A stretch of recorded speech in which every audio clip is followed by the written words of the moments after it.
Good morning.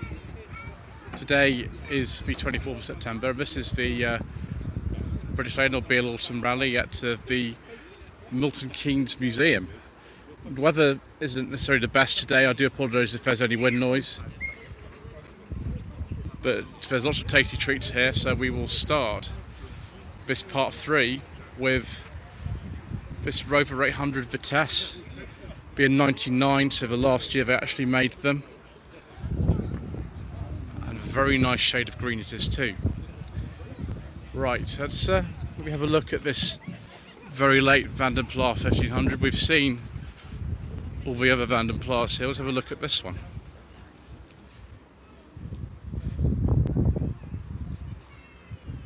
Yes, the latest one of all on a W. Right, let's go down to the other field now, because we've pretty much done everything in this main one. I'm sure there's more stuff that we can find down there. So that for a second, and they keep coming. 1977-78, Austin Allegro Estate. It's actually the same colour as the one that I filmed 3 days ago. It's not on my channel yet because I've got a massive backlog at the moment, but yeah, 77-78, that one. And we've got another Mark 1 MG Metro here, this time registered in the Netherlands.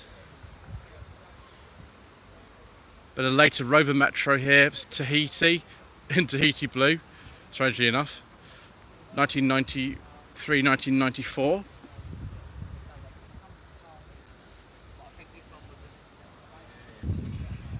Very, very early Triumph 2.5 PI, 68-69 registration. Late pre-facelift. I wonder if it's still got the original Lucas system on it, because those are not the most reliable. That is in extraordinary condition. Rather like this Rover 3500, the facelifted model here, with a sort of biscuit coloured interior. It's not a beige leather one, but that is in really, really nice condition. One thing I like to see it shows is cars in all conditions. We've seen that really, really rusty Metro, but being in a barn for 16 years. And here is a P4, showing that actually you don't need to be a garage queen to come to a show, which is fantastic. Very, very late Rover 110, probably a 63 or 64, judging by this replica tax disc. 3250, call 07765427491. Free to Ian. Yep, sensible second-hand classics money. That's what we like to see, viewers. Nice affordable cars that can be bought for sensible money. Early facelift 800 here, R17 shape. 92-93 on a K. 820 SI, again with a bit of patina on it. That's not a problem though, is it?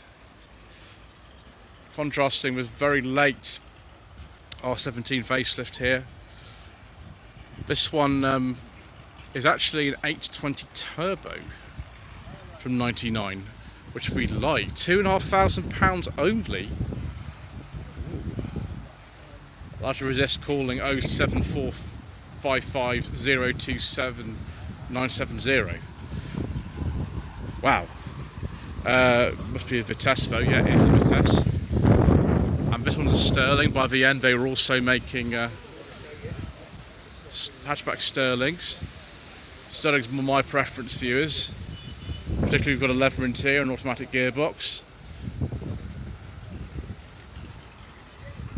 All the appurtenances of gracious living. MG ZT. I think this is a ZT 260. Yes, it is. It's a V8. It'll only be a 2004. And then a couple of Montegos or Montegos. I never know which one to say. 1985 to 86. MG Montego 2-litre EFI. Very, very nice, viewers. That is a really nice. I think it's Moonraker Blue is the name of that colour. And then we've got Montego that's had a D-Series turbo transplant. Fantastic. Very late Montego. 1994 was the last year for these, and it's had an upgraded interior put in it as well. Montegos are actually really, really nice to drive. They're much nicer to drive than they look, having driven one myself. Rover 95 in dark green, that's very nice. Green leather interior. One of the very last of the P4s, of course. Be sort of 62, 63, 64, something like that. Is this perhaps a minor? Wow, that's very nice. It's, I think, the same colour as a minor million. This isn't a minor million, but it's the same colour as them. This is a 57. So it originally would have a 948cc engine in it. 2000 Mini Coupe Sport. Not a Sport 500 yet, but very, very late Mini nevertheless. And then an 800 Coupe. There's another one around which we'll have a look at later, but look at this one for now. Very, very nice. The only problem with these is that because they were handmade and very expensive, they actually rust worse than a normal 800, which is a shame because they are beautiful. 95, 96. 2009 MGTF. It's the LE 500, one of the continuation cars, built at Longbridge. Almost like a continuation. Problem is we didn't sell too many because at the time you could just buy, I don't know, a 2004, 2005 MGTF for about a third of the money or less. But I love seeing those continuation cars. I was hoping we'd see another Rover SD1 viewers, and well, here we are. This is 3500. It's a late pre-facelift one of the V8S, 79 to 80. Another one of these Rover 200 cabrios. Now this we've seen quite recently, and it's actually not anything to do with registration at all. That's a personal plate, so it's one of the later cabrios. I think like a 96 or something like that. We've got some MG ZS wheels, I think, on there. Let's go down and have a look at the Maxi, shall we? Here is the 1979 Maxi 1750 HLS that we saw first of all at the Furious Driving Social in Sussex back in March. The owner's been in touch with me actually. I'm hoping to have a go at one of this at some point in my life. No Austin badge by this stage. I think 79 was when we deleted them. 1986-87 Mini Piccadilly. I think this was before somewhere actually, maybe even at last year's event. Again, I'm just enjoying seeing cars in sort of all states of condition. I think that's absolutely wonderful. 1980 to 81 Triumph. I think this is a TR7. It could be a TR8. Let me just have a look. Yeah, it's a TR7. Solihull built car with the boot lock like that. And then very, very nice X300 Jaguar Sovereign. 1995, 1996. Kind of like the one that I filmed. Not quite a sort of beige leather, but you know, olive will do very nicely. Do like that. My gosh, a Metro with a parking one and an electric aerial. That's extraordinary, isn't it? That's extraordinary. Better keep away from that. Wow. And another HLE, so 82, 83, posh front end. MGZR. I think that's trophy yellow rather than sunspot yellow. 2004 to 5 facelift. Oh, hello. Rover 420 SLI for sale. 1993. Nordic blue paint.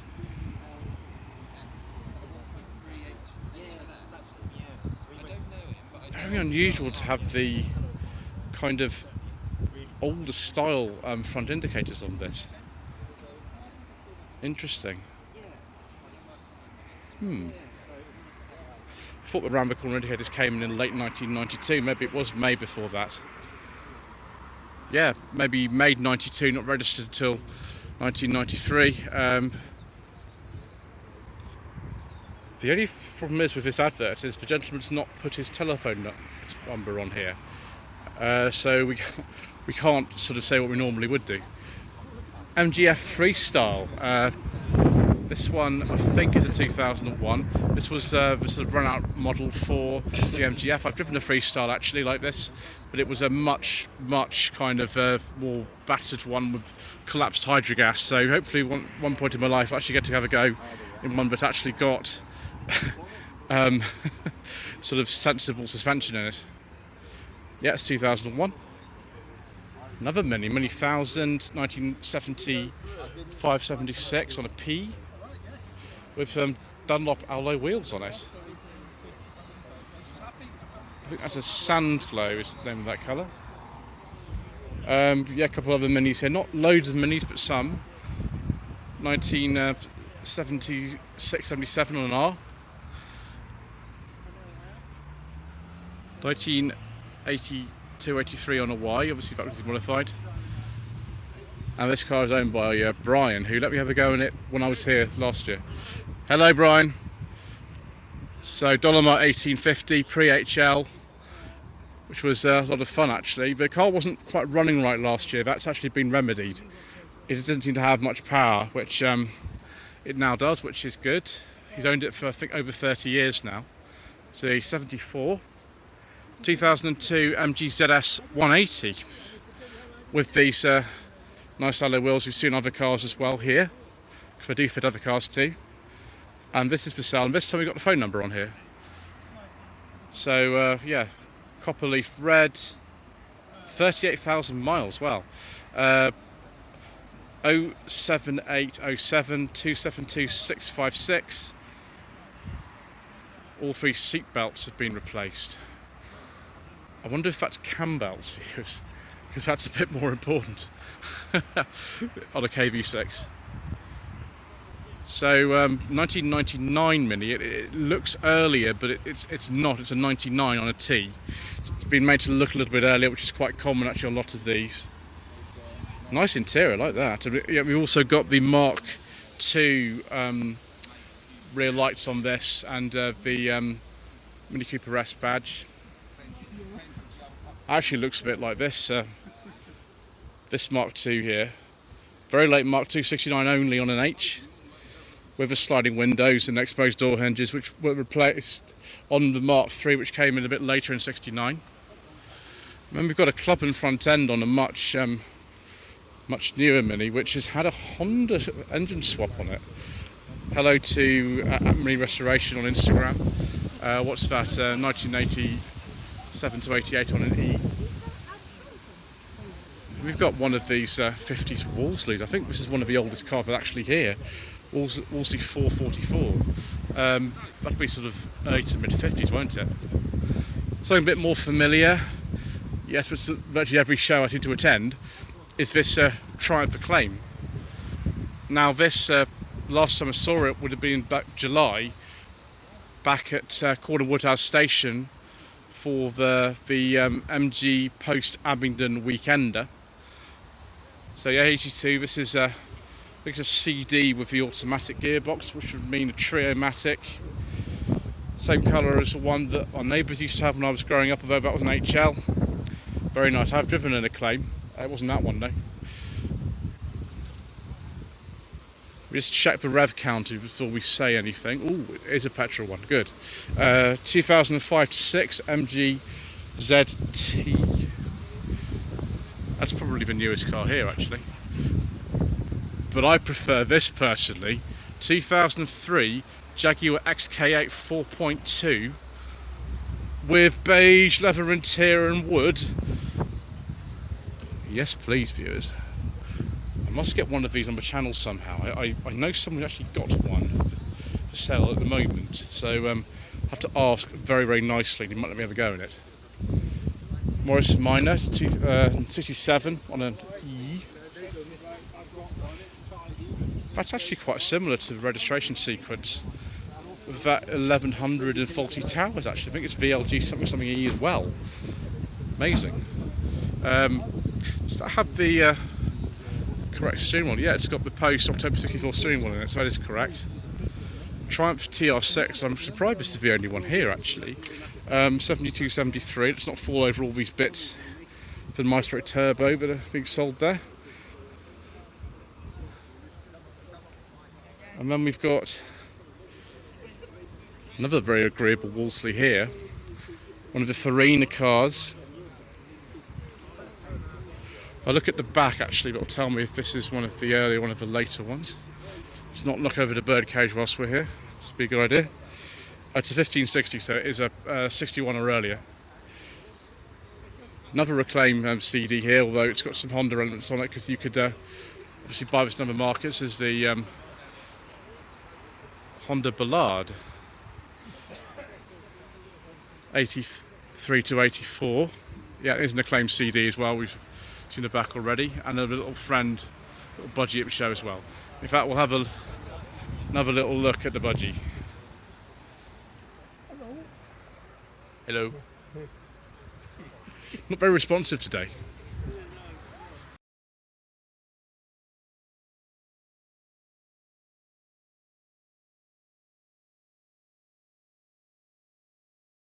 There's a section here with some cars from other manufacturers.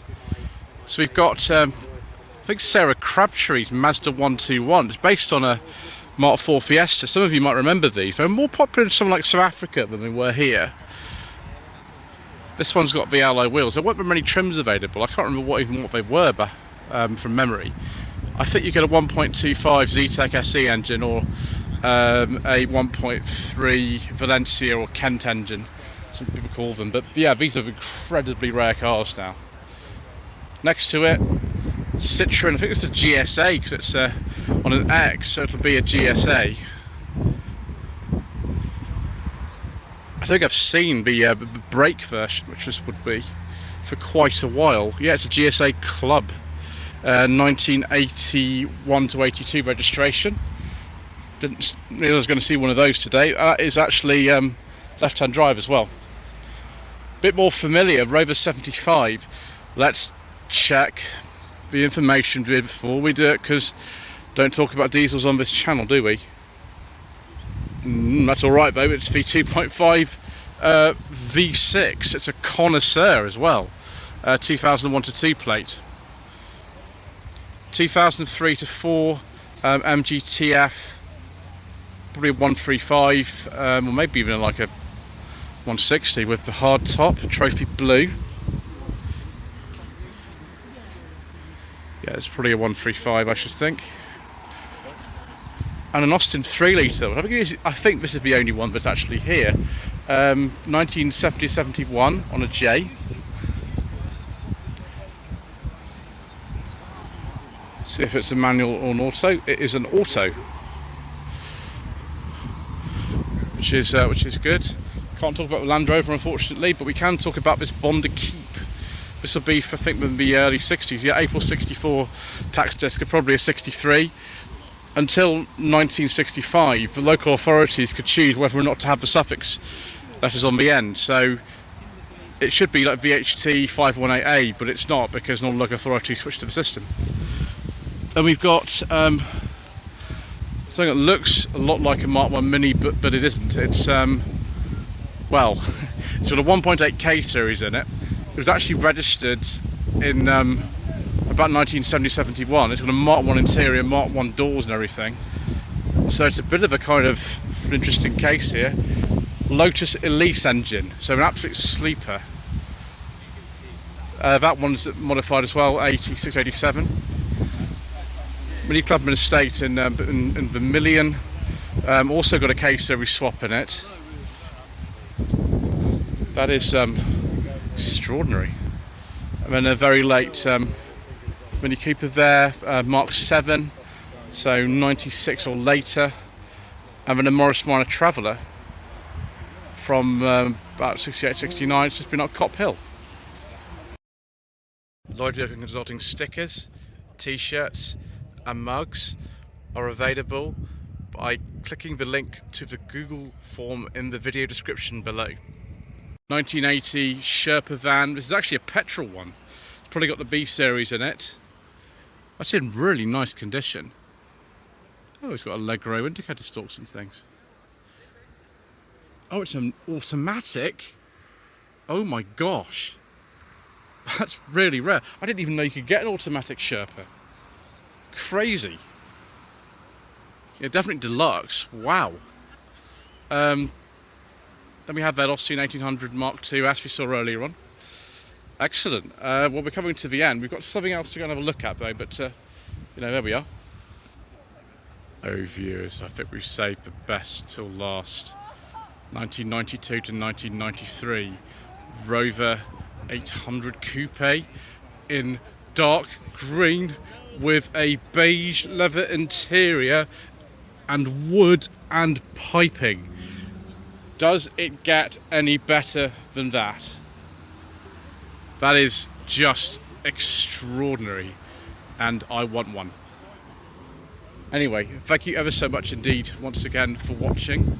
Please don't forget to subscribe to the channel, like this video, leave a comment below, and we shall see you again very soon for more incorrect information.